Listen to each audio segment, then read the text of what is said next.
Desa Jagabita merupakan salah satu desa yang berada di Kecamatan Parung Panjang, Bogor, Jawa Barat. Desa ini didirikan pada tahun 1930. Zaman dari tahun ke tahun pun berubah, namun Jagabita masih harus terus mendapatkan perkembangan dan pendampingan yang layak untuk berkembang menjadi lebih baik. Saya berada di Jagabita sendiri untuk mendapatkan cerita yang menarik. Seperti apa cerita yang akan saya dapatkan hari ini? Mari ikuti saya.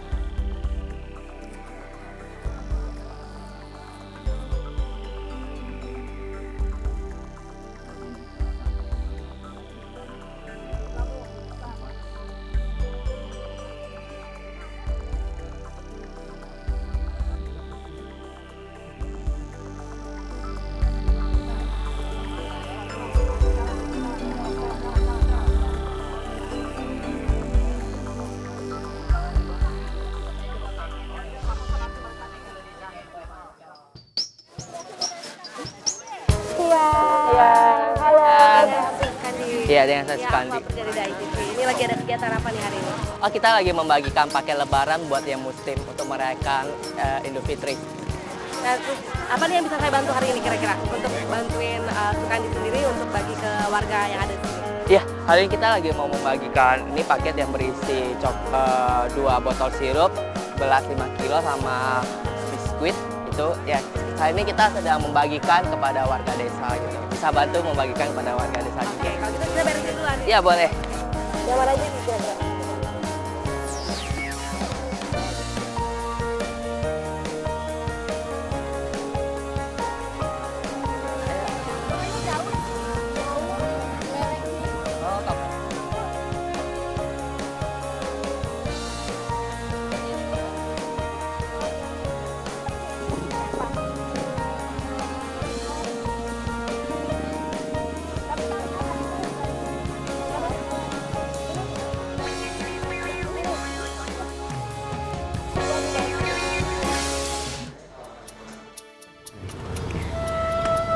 Jadi gimana nih Sukandi?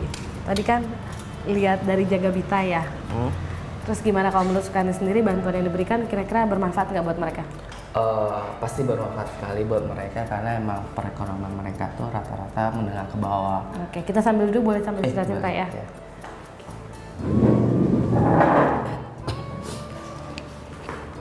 Ya, Sukandi kamu boleh ceritain nggak sih awal perkenalannya Yayasan Seci dengan Desa Jagabita itu awal perkenalannya kapan dan seperti apa? Oke, pada saat hari Minggu pada tanggal 14 Februari 2016 itu ada relawan Seci itu melakukan survei langsung ke Desa Jagabita. Dan relawan tersebut ada dari Ketua KP Tangerang Suku Lencu dan ada juga dari Ketua Yayasan Muda Seci, Suku Siume sama Sepo Akuan, wakilnya dan peserta ada Suku Lili. Kenapa sih Jagabita dipilih menjadi lokasi yang akan dilakukan bedah rumah di sana? Alasannya kenapa? Apakah memang Jagabita sendiri masih butuh pendampingan untuk berkembang? Iya, karena emang di Desa Jagabita itu kita bisa disebut ada bebenah kampung, ada kita ingin membuat masyarakat di sana itu bisa tinggal dengan nyaman karena rata-rata kondisi rumah tersebut di sana itu sangat buruk sekali ya. Mereka masih terbuat dari anyaman bambu, dindingnya dan atapnya itu pun masih beratapkan itu kayak daun-daun kelapa itu. Jadi kadang kalau hujan itu pun masuk dan mereka pun di bawah itu lantainya tanah.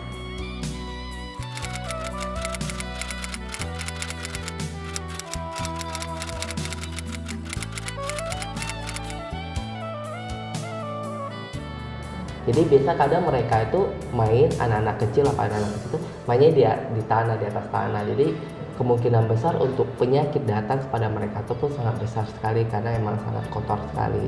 Kalau melihat warganya sendiri, seberapa antusias mereka menyambut kedatangan relawan di sana? Kan rata-rata di sana banyak kan Muslim ya. Antusias mereka tuh kayak sangat senang sekali sih, mereka sangat welcome sekali kedatangan kita.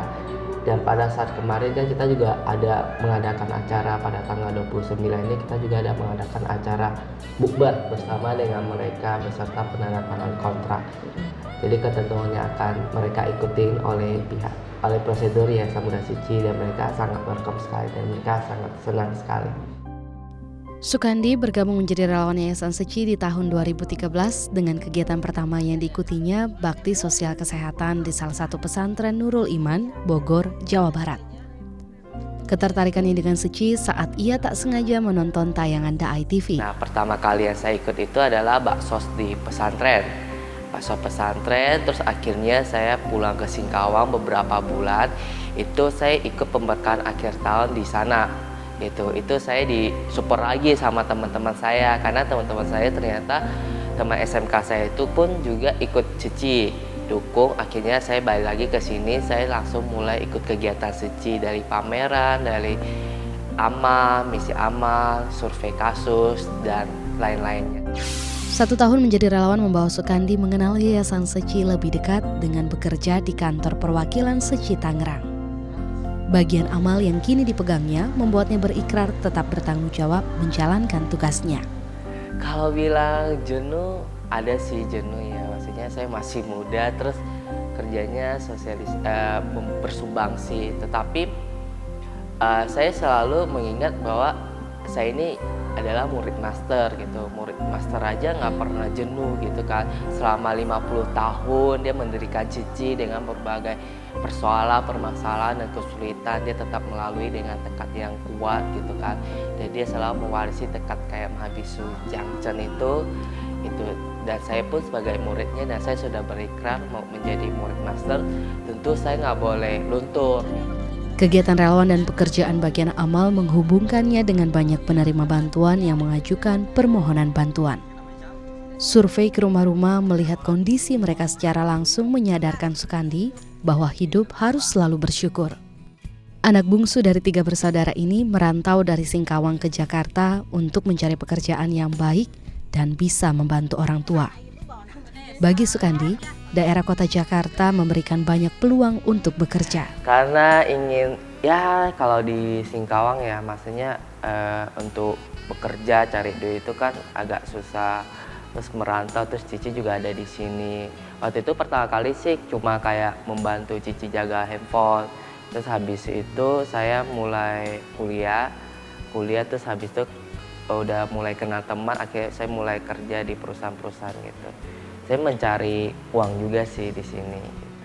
Berada jauh dari orang tua membuat Sukandi selalu menyimpan rasa rindu pada keluarga. Kadang pun ia masih suka mengingat kesalahannya kala dulu tak mau mendengarkan nasihat orang tua. Orang tua cuma papa mama doang di rumah, nggak ada siapa-siapa lagi. Kangen sih, tapi kan setahun sekali pulang pas Sinca gitu. Sinca pulang. Kalau Seci banyak sih ya belajar ya, misalnya tentang kayak Master kan mengajarkan kita harus sabar, tidak boleh emosi. Dulu saya orangnya agak pemarah sih ya, pemarah dikit-dikit kayaknya langsung emosi. Tetapi sejak saya masuk ke Seci ini, saya banyak dengar Dhamma Master. Sekarang saya lebih bisa menghargai orang tua, saya bisa lebih mengetahui penderitaan orang tua saat saya juga berkelana di jauh sekali gitu kan. Itu saya mulai mengetahuinya itu pertama kali saat saya melihat Sutra Bhakti seorang anak. Dari situlah saya sadar selama ini ternyata saya berbuat untuk orang tua itu sangat kurang sekali gitu kan.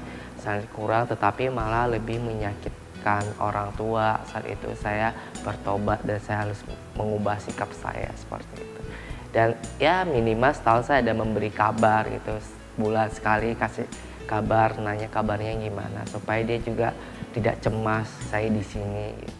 Tanpa kesengajaan, tanggung jawab relawan yang diemban Sukandi kini membawa peranan positif dalam perubahan dirinya. 其实呢，苏甘地这个同仁呢，他真的很棒。他刚开始来的时候呢，他的脾气可能就比较大脾气。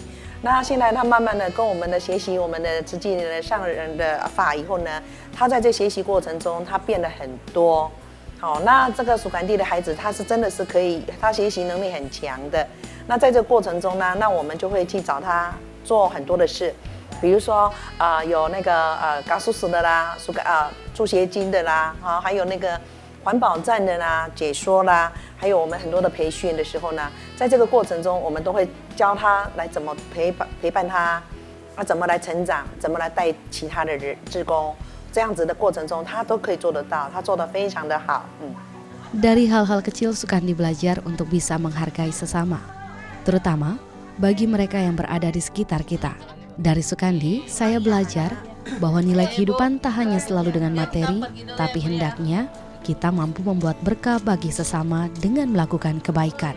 Dan aku juga bersyukur karena dulu aku mungkin selalu melihat kenapa ya dia mempunyai ini, mempunyai mobil, kenapa ya dia mempunyai baju yang sangat bagus, kenapa ya dia bisa berkeliling, jalan-jalan seperti itu. Kapan sih aku masa harus kerja terus seperti itu. Tetapi saat aku mulai survei, aku melihat kondisi rumah orang yang sangat buruk, yang bahkan untuk tinggal pun sebenarnya tidak layak karena rumahnya bocor, atapnya bocor gitu kan. Karena masih tanah gitu, saya kasihan gitu. Tetapi saya sendiri hidupnya masih bagus gitu kan.